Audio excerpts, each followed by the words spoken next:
back in the studio again. This time, we're coming straight from the Metaverse. No, we're not. I'm in the Metaverse. I know you're in the Metaverse and you have a VR headset on. I'm in the real reality. I just wrapped up some Supernatural time, and I gotta say, it was awesome. I don't think it works if one of us is in the Metaverse. I feel like we'd both have to be there to record the episode. You know what? We probably should have got a second headset. Maybe let me just take this off. Welcome back to reality. Oh boy, that's a lot. If you want the nunchucks as well. I know we talked about this before, but honestly, I feel like not much has changed in the Metaverse. There's been a lot of developments, but I also feel like not a lot of people have really had a chance to really explore VR. No. Have you? I'm going to have to after watching me use it. After watching you get set up for the episode and test it out. I feel like I have to. There's some parts about it I really like, but then it's also very disorienting. Yes, and I think what's tough is so many of the graphics and screenshots of what I've seen and the capabilities are not that impressive. Oof, I don't know if that offends anybody. But I have to keep in mind, we're seeing like the initial sketches, like the base level clay prototypes. We have no idea where this technology will be in 10, 20, 30 years. It's probably going to look very different from it does now, or at least I hope. Otherwise, I probably won't use it. You know, the thing about VR, a lot of people are saying it's not going anywhere. A lot of people are saying it hasn't gone anywhere, and it's been around. If you start thinking about Second Life, which was truly an immersive experience, that was in so many ways a first look at what a metaverse could be. People could go in there, they could create things, they could build things. It was very much a collaborative community. Yeah. And it just never really got off the ground. And they had bands playing there and concerts and political campaigns. Candidates were like, I got to utilize this thing. This is where everything's going. So why is it now all of a sudden that we're actually going somewhere? Well, I would argue now you have people like Meta and other huge corporations, Microsoft included, that are putting out billions of dollars in investment into it. That's changed. The technology's changed. As stupid as that looks on your head, it's still a heck of a lot more immersive than it used to be. With that, let's get into it. News team, assemble! National Geographic versus Spatial. I'm taking Nat Geo. Okay. What are you taking? I'm going to do Spatial. All right. Am I supposed to test this right now? Yeah. Just click on the button. Listen, I just got glasses, and I'll tell you, I think I need them in here. Holy crikeys. All right, I'm not going to lie. This is actually pretty cool. Isn't it cool? Yeah, I kind of made fun of this until right now. How do I get to Nat Geo? You got to just type into the search bar. Type? Yeah, click that. It'll bring a keyboard down. This is the most boomer I've ever felt in my entire life, and I'm not a boomer. Just saying. We can't exactly talk about VR, and while V is deep in the VR, I'm going to actually play a clip. It's going to talk about the evolution and really just some table stakes about what VR actually is. As these technologies have become more affordable and widespread over the years, we see more companies starting to adopt them for some really interesting projects. VR mixes several types of sensory inputs to create a more immersive experience, such as touch, vision, hearing, and in some cases, even smell. I gotta say, as helpful as that video is for some context, watching Veronica over here utilizing VR for the first time is truly fascinating. V, describe for everybody listening what the hell you're doing over there. I have no idea. I'm trying to go to Czechia. Also, I'm floating above the earth. I feel like this is what it's like to be dead. This is the experience of what it's like to haunt people. I might need to take this off. Yeah, take it off. Take it off. You're experienced. You're an experienced metaverser. So why'd you pick Nat Geo? I remember seeing so many Nat Geo magazines all over my house growing up. Now they have evolved to, television channel, news production, magazines and content just for kids, a podcast, documentary content streaming on Disney+. And you can actually book trips to physically go places with Nat Geo expeditions. So to be able to expand their offering and now offer expeditions into the metaverse just seems like a natural evolution for what this entity is offering. They launched in 2019 their first step into the metaverse. It launched with just one, Antarctica, and it added a second, Machu Picchu. It's part of an Explore Planet Earth bundle available right now, which is heavily discounted. And right now, if you look at the reviews on this alone, one of my favorite comments was, I see what National Geographic is trying to do, and it was a nice try, but I wanted to explore these areas, and you can only go where the markers are. It's a cool idea, but I wish I had the ability to explore and freedom. There's a grandfather who left a review that said him and his 6-year-old son were able to share this experience together, which is something in real life they're probably not going to get to do, which is really interesting. The general consensus seems to be great, however, too short, and we wish developers would keep it going. So launching in 2019 with only 2 areas to explore, it did seem like that was the first step, and it's I don't want to say been forgotten, maybe just neglected, as the company seems to be pursuing other things. Well, I mean, they kind of need to see some demand for it probably, right? And I think by no means is there mass adoption of this technology yet. Most people, many people listening, probably haven't even put one of these things on. It's crazy that this is the second episode we've done in VR and I've sneakily avoided it. I think I was afraid I would love it, and I kind of liked raging against this particular machine. Okay. Why right. are you maybe, choosing... Oh, sorry. Maybe you just need some more time with it. Why am I choosing spatial? I think there is such a shift in how people are working right now. And so there are a few products that are out there that have come together to recreate and build meeting spaces for people. Spaces for people to network, spaces for people to get to know one another, spaces for people to have virtual meetings. Spatial is a metaverse platform that's designed, I think, very much so about bringing people together and people being able to share experiences together. They focus on culture, events, arts, exhibits. You could go to a digital NFT art gallery and stroll through. Yeah, hopefully someone's providing some nice wine while you're there. It seems very curated towards artists. They tout even the different spaces are built by artists for artists, which is kind of cool. I think there's something that's kind of special about that. And in so many ways, it's a free app. It's a free app that people can use. And they're trying to break down some barriers and make it so people can make this weirdly not so human experience a little bit more human. Get people out there to connect with one another in the metaverse. So as I was doing research for this episode, I came across this fabulous clip about this correspondent from the Wall Street Journal, this reporter that actually challenged herself to spend 24 hours in the metaverse, which is borderline impossible because that battery dies in like 10 seconds. So she's got like multiple Oculus headsets, they're charging. She's got these rules about, she's got her calendar hooked in because you can hook your calendar in there. So it's like, you're late for a meeting. Let me play the clip.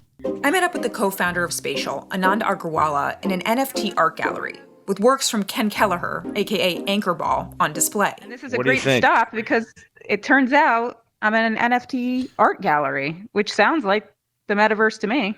I quickly had to jump from that meeting to another meeting as another avatar in Horizon Workrooms, an app made by Meta, formerly known as Facebook. Oh, I see. So it's kind of like you got to really put it on the board.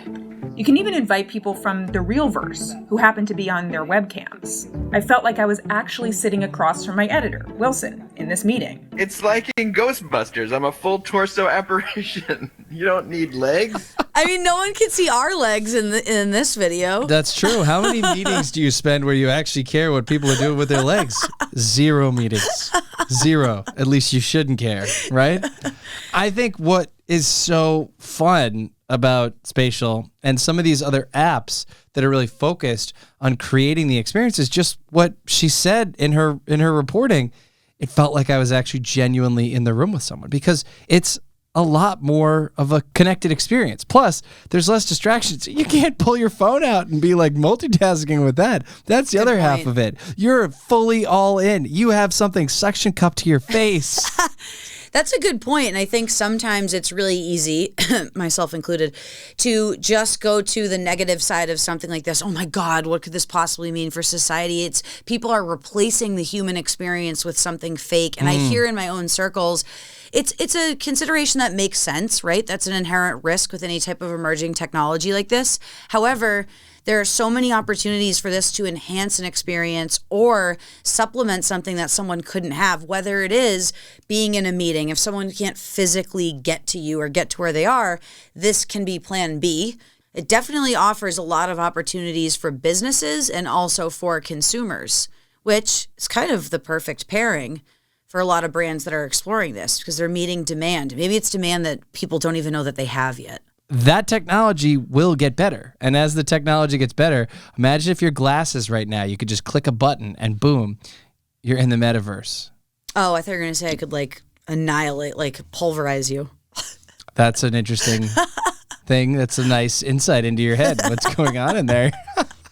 But think about it. As the technology gets better, as it gets less invasive, as it gets easier. That's less invasive? I don't know. You could make a case either way.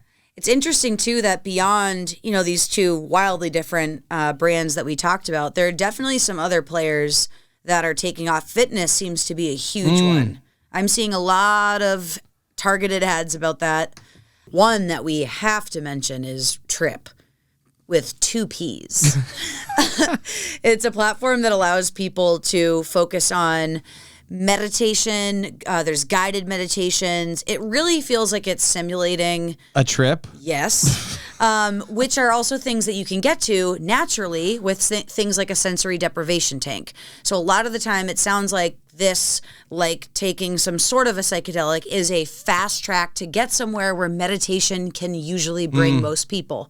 However, maybe that makes getting into meditation a little bit more accessible for some that, probably shouldn't just be taking drugs or immersing themselves in a salt tank. I'm sorry. I thought you were going to open up something a little softer, like maybe a Beat Saber, No. I'm going to make fun of this. Right into Trip. Yeah. As you said, it looks more like an SNL skit, their commercial. It honestly does. Like, they take the headset off and they're just like, whoa. That's crazy. Never again. Okay, all right, here we go.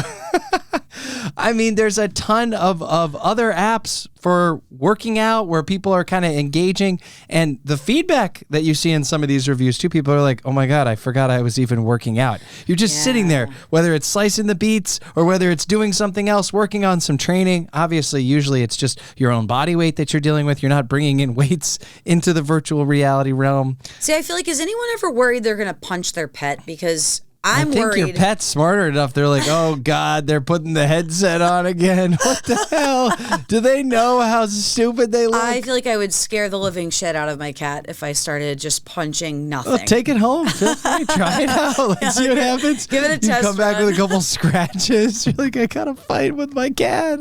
Oh my God. I mean, you almost got in a fight with the microphone earlier. I really did. Swatting at it. Yeah, I was not expecting that.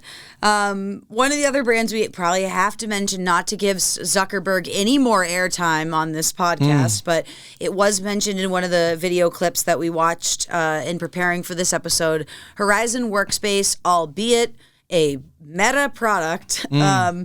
The goal is to replace physical meetings and create more interactive experiences. It does seem pretty cool, the concept of being able to collaborate and do interactive workshops. Imagine doing a brand exercise where you can put sticky notes up on something together with people who, are anywhere around the world. That definitely brings some interesting opportunities for a world that is more and more seeming to go in the remote direction. I mean, it's like Microsoft Teams and their ability where you can put in the mode and it looks like everybody's in the audience with you. They're all seated. They can look at each other. It's like that on steroids. I think the thing that people are saying is Facebook's really challenged with the fact, ultimately, that, I mean, you change your name to Meta. We know who you are. And people don't necessarily have the trust that they want to put their business information in. And Meta has now separate accounts, so you can interact with the metaverse. But a lot of people, I think, are still thinking, oh, I have to use Facebook. I have to use my Facebook account for this. It's just kind of weird interacting with people in a business setting with your Facebook profile. Yeah, that is a great point. A few other brands are using this for training modules, which is something that it offers really unique opportunities to something like Microsoft, which created a module to train workers, thinking about how many workplace fatalities there are specifically in the trades or in construction industries. If you could reduce that by training people in a space that's a little bit safer. Hilton Hotels, we talked about Hilton winning the recruiting and hiring game on a previous episode of the podcast. They're using this or piloting this to train new hires. So there's definitely a lot of opportunity for businesses to touch VR, even if it's not developing a product and having an offering available for purchase. And I think on the smaller scale, we're hearing about human service providers that are using it to do job trainings and things like that. So developmentally disabled adults can get a sense and a chance. And I mean, even for people that just have anxiety, high levels of anxiety, imagine if before you go to your first job interview, you could practice a job interview on that. Someone that's right out of school. There's probably all sorts of different ways that this technology could be leveraged. It definitely can. I think it all goes back to it enhancing the human experience, not replacing elements of it. Speaking of which, have you seen the Nathan Fielder show that's on HBO called The Rehearsal? No. I can't help but see the parallel there. Did you watch Nathan For You? Oh, yeah. Okay. Whether you enjoy his brand of humor or not, this concept of The Rehearsal is him being able to provide and afford people the ability to rehearse a moment just before it's about to happen so that they can get it just right. Imagine maybe a breakup or some sort of a very tough conversation, being able to rehearse it 1,000 different ways. Maybe VR in so many ways allows something like that to happen. And now for something completely different. So if we had to put this to work, I would just say there is a battle occurring right now for the metaverse. Each different juggernaut brand is coming after owning what is that avatar, right? Because at the end of the day right now in the metaverse, you have to switch from profile to profile to profile to profile. Ultimately, there will be a world where you sign in as one individual and that is your avatar and that's your personality and that's who you are. And like you said, the metaverse is designed to be boundless, right? So the interaction between all of these things is going to evolve and change. I think big picture, though, any marketing professional and business leader should have awareness on how this space is evolving and what it means for the future of mental health, fitness, work, play, networking, you name it, because there's going to be big impacts here. And I would say I'd recommend for anybody listening, get your hands on one of these headsets. You might find your local library has a library of things, someone else that can loan it to you, maybe a friend that has one of these devices. Don't feel like you have to go out and buy one, but put one on and get a feel for the experience because there are significant investments being made in this space. And I think this time around, unlike Second Life a few decades ago, we might actually get it right. There might actually be a real future here with this. And it may not be a future for everyone, but that doesn't mean that there aren't business implications. I did not go to business school. You know who else didn't go to business school? LeBron James, Tracy McGrady. They went right from high school to the NBA. So it's not the same thing at all. So if you had to take anything away from the episode, what would it be, V? That's tough. I think it would be that regardless of how you feel about VR, if you want to have an opinion on it, you probably should give it a try. If you think VR is the death of society, you should just check it out and see what opportunities it affords. It may surprise you. And mine would be, if you're going to put one of these headsets on, go into a judgment-free zone, shut the lights off, get out, don't be in front of a window because people will judge you. And with that, we're out, folks. Thanks so much for listening to the Brand to Brand podcast. Got an idea for an episode? Hit us up at brandtobrand.co.